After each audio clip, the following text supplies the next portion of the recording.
Hola, hola, hola. Hola, ¿cómo te va? I recently put out a small clip of the speech that I gave at One Young World in Colombia.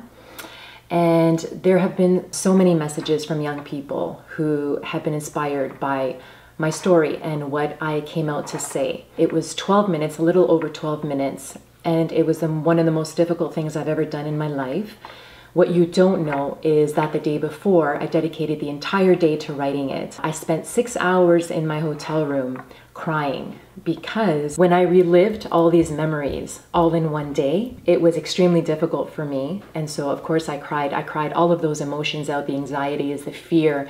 I cried it all out because I wanted to make sure that when I spoke the next day, that I didn't shed one single tear. I didn't want to start crying. I didn't want to waste my time on stage trying to compose myself and stop crying. I wanted to deal with those emotions the day before. I wanted to get that all out so that the next day I could use my time to communicate my story so that people could understand where I came from and why I understand their pain and why my level of compassion and empathy is something that I cannot explain, and why, even though I've gone through so much in my own life, I still have love for humanity. I have love for our world, and I want to make the world better. And so here's my video. I'd love to hear your thoughts. I'd love to receive your comments. You can visit me on Instagram. I'm doing this because I want to build a community of people who are willing to be vulnerable. I think that being vulnerable, being open, being not being those people who try to sell you a perfect life. A perfect life doesn't exist for anyone. Everyone's going to go through light and dark. That's the story of our life. There is good and evil, light and dark. You're going to have ups and downs. That's normal. That's what we're supposed to do. It's a journey. And through every stage in life, you're going to learn something different about yourself. And if you don't learn that lesson, you're going to receive that challenge again in the future, in a few years. If you don't learn whatever that lesson was, you're going to get another lesson, and you're going to fall, and you're going to keep falling until you learn whatever it is you are supposed to learn in this life. We're all just learning. We are all still babies. We're learning about why we're here and what our goal is, what our mission is while we are here on Earth. We only have 100 years if we're lucky on this planet. Let's use those years to become a legend, to be a legend and be known for change. You were that person that made the world better for people, and people will be reading about you for years and years to come. So here's my story. I love you. Love and light. Namaste. Hi, everybody. So that's my family. We are known as the AB family, and we make people laugh around the world. I have the best job in the world. I am amongst all these incredible human beings here who are PhDs and doctors, and they're like, what do you do? I make funny videos online, and we make the world laugh. I'm born in Montevideo, Uruguay. Any Latinos in the house? Hello, we're in Colombia. So my parents would kill me if I go back home and I don't say a few words in Spanish. Agradezco esta gran oportunidad que me han brindado. Es un gran honor estar aquí presente con todos ustedes. Colombia es un país que se está desarrollando y mirando al futuro. Siempre están mirando y buscando la paz. Te felicito, Colombia.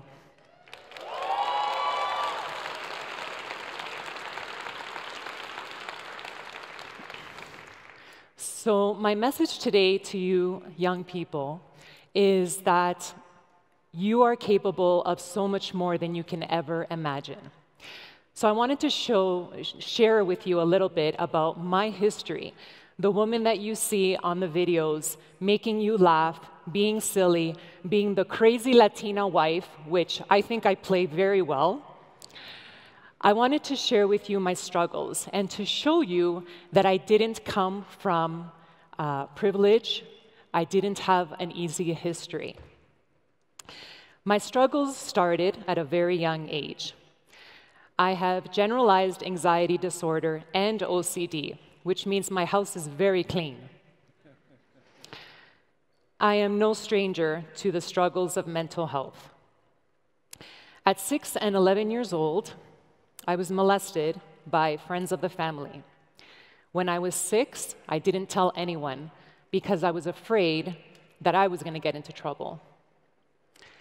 When I was 11 years old, I sat in a courtroom full of adults, and I had to explain to them how I had been touched inappropriately. You can imagine what this does to an 11-year-old child, the shame and the loss of innocence. My parents were always very open about their financial hardships. They were immigrants, and they worked very, very, very hard. So at 13 years old, I started to work. And I would sneak money into my mother's wallet. You know how people usually sneak money out? I was the opposite. I wanted to put money into my mother's wallet. To this day, she doesn't know I did that. When I was 19 years old, no one taught me how to love myself. I got married to a person who was 6 years older than me and who happened to be a drug addict. One night, this man that I loved put his hands around my neck and started to choke me. And I looked at him, and he was 100 pounds heavier than me. And the only thing that saved my life that night was I ripped the chain from his neck, and that's what made him stop choking me. And he grabbed me by my hair, pushed me to the ground, and said, "Fix my necklace." I was divorced by the time I was 20. I was a student in university. I rented a basement apartment. Again, I was sexually assaulted by the landlord that lived upstairs, and that was done while his wife was upstairs. Again, while I was still a student in university, I was again sexually assaulted by my friend's boyfriend. I never reported it because I didn't think they would believe me. My first job in the corporate world after I graduated, I was so excited. I bought brand new fancy clothes. I was in this job. I was in the corporate world. My boss said we would be traveling to Miami. I was so excited. I said to my parents, "I'm going to Miami." They were so proud of me. When I arrived, I found out that my boss had only booked one hotel room for us. He expected me to sleep in the same bed with him. Of course, I quit my job. I told him where to put his job, and I flew back home. I married a wonderful, patient, loving man that you know as Papa B. This is the good part of the story, by the way. He is a wonderful man, and he knows my history, and he didn't put my pieces back together, but he gave me the time and the patience to let me put my pieces back together. My struggles were not over. We lost our first baby to trisomy 18, which is an error in cell division. The doctor said it was just bad luck. My daughter's name was Elena. My son was 1 year old, and I was 18 months pregnant with my daughter. You know them as the monkeys. We were in a car accident with an 18-wheeler tractor trailer. We were trapped. I felt alone and scared for my baby that was in the back and the baby that I had in my belly. To this day, I am terrified of driving, but it doesn't stop me from driving. I still drive.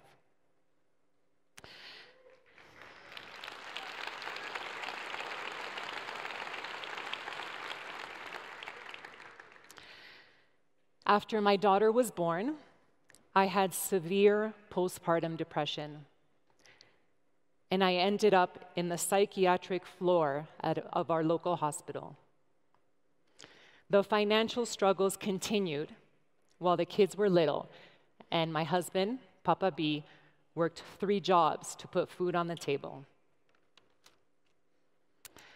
4 years ago, our lives changed forever. We started posting videos of ourselves, and we went viral. Our message of love, family, and positivity was received around the world, and the response was overwhelming. Our family became your family. This woman standing before you that has been making the world laugh for 4 years with her family has a history of many, many struggles. But don't cry for me, Colombia. I didn't allow the circumstances that happened to me, to change my purpose, to live my dream of finding my happy. And my happy is making other people happy. I've been knocked down so many times.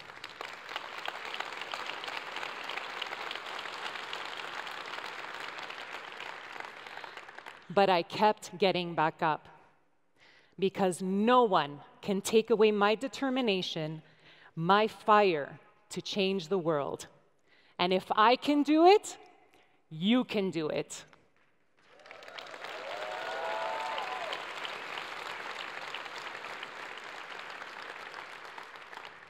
I want to share with you one of my favorite quotes by Oscar Wilde. It takes a great deal of courage to see the world in all its tainted glory and still to love it. I have this beautiful family, and we make the world laugh. But it still wasn't enough. We bought our dream home. We went on a cruise. We took the monkeys on a cruise. And I told my husband, I am miserable. And he said, why? This is what we worked so hard for. We have our beautiful home. We have our beautiful family. Now we can get to go on a cruise. There were days we used to dream of going on a cruise. And I said, how can I have so much when there are people in the world that have so little?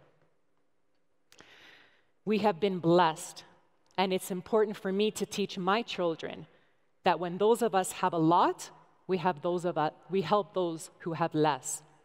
Instead of building walls, we build a longer table so we can all sit down to eat. I wanted to do more because I had to do more, because I know what it's like to not have money, to feel violated, shamed, hurt, in pain. I've known every struggle, and I live to tell about it. So, a few weeks ago, my family started a foundation to give back. We donated $60,000 to end human trafficking and sexual exploitation. I believe that girls and women should have the dignity of not having our bodies touched unwillingly.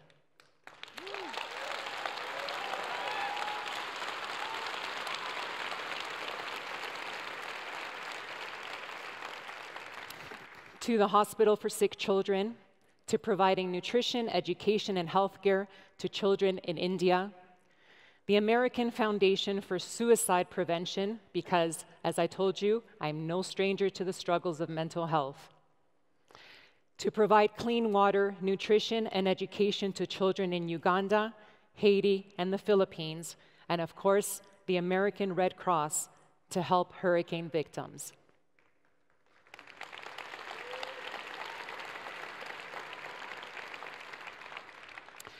My life and my experiences gave me an abundance of empathy and compassion to every human being in the world. I want to empower others to let them know they're not alone. This is how I took all the negatives in my life and I turned it into a positive.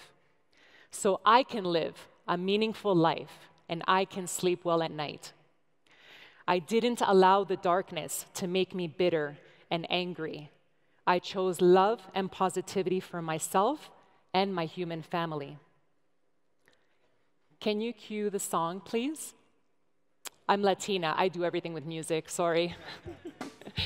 And this song I play over and over and over and over when I think that I don't have the power to make change in the world. I think to myself, I'm this girl who was born in Montevideo, Uruguay. I'm an immigrant. My parents were immigrants. I come from humble beginnings. So, I ask you beautiful, magnificent young leaders from around the world, Más fuerte, por favor. Dale con la música. Eso. What is your purpose? What if fear didn't exist? What would your life look like?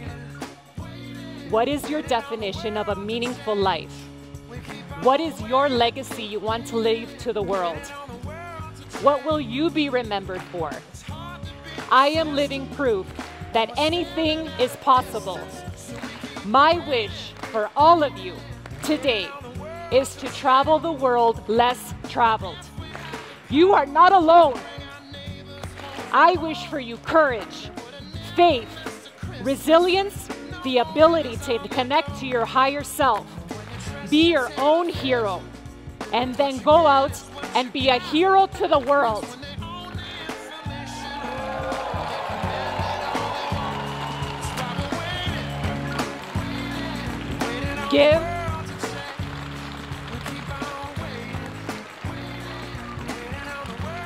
Give a voice to the voiceless. And as Steve Jobs once said, people with passion can change the world. We are all powerful beyond measure. Now go, you beautiful young people. Go and create with courage and change the world.